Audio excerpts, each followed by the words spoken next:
What's up everyone, John Rettinger from Techno Buffalo here, and one of the most exciting features about the iPhone 4 is its new Retina display, and one of the ones that I'm most excited about. So I want to put the iPhone 4 head to head with the outgoing model, the iPhone 3GS, to see if it really does live up to the hype.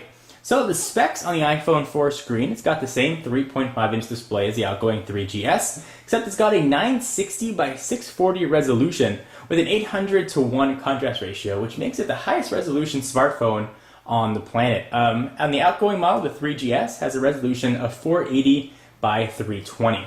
So let's go ahead and do some real-world tests and see if this new Retina display actually lives up to the hype.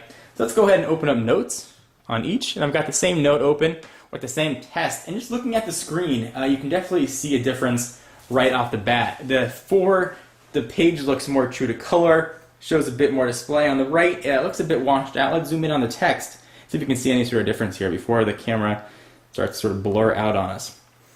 Move these both down just a little bit. And of course, we've got the iPhone 4 here on the left and the 3GS there on the right.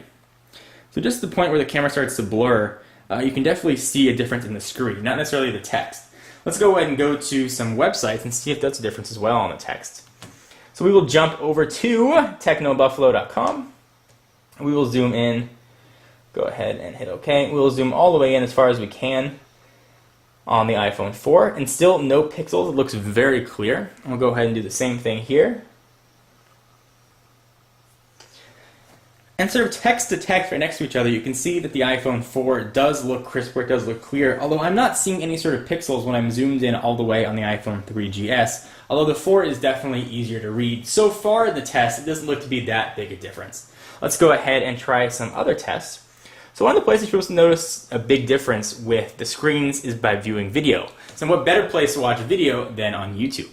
Let's go ahead and zoom out. Let's go see if we can get some YouTube videos up on here. So we've got both phones ready to go here. I'm going to go ahead and load the same video with the top one that loads, which is the Motorola Droid unboxing that I did. So I'll go ahead and play both of those. This isn't really a speed test. We'll do a full comparison between these two phones at a later date.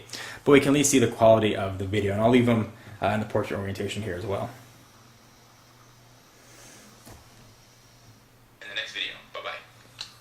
So that played at the end. That was weird. Let's try that one more time.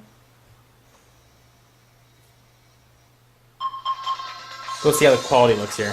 I'll turn down the volume on this so we can just focus on the quality of the video. Hey guys, John Rettinger here with an unboxing. Alright, so let's see if there's any sort of difference that we can tell between the two. So we've got, of course, the iPhone 4 here and the 3GS. And again, sort of the same things that we saw with the text. It looks a little bit crisper, the colors look a little bit brighter, and things look a bit truer to reality on the iPhone 4 than they did on the 3GS, although it doesn't look like it's anything that revolutionary. I think when we start looking at pictures and images, perhaps we'll start seeing some differences.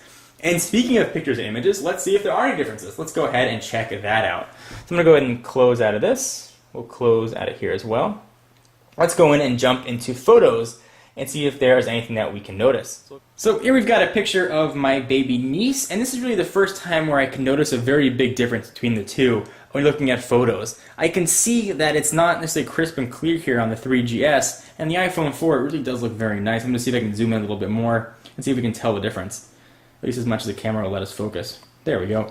And you can see between the two of these, there does look to be a very noticeable difference here between the two displays. She looks cute in either one, but looks more natural and real to life here in the iPhone 4. Anyway guys, I want to give you a quick overview of the Retina display and see if it really is a deal breaker one way or another on the iPhone 4. It's like it's one of those things that certainly augments the whole package of the phone.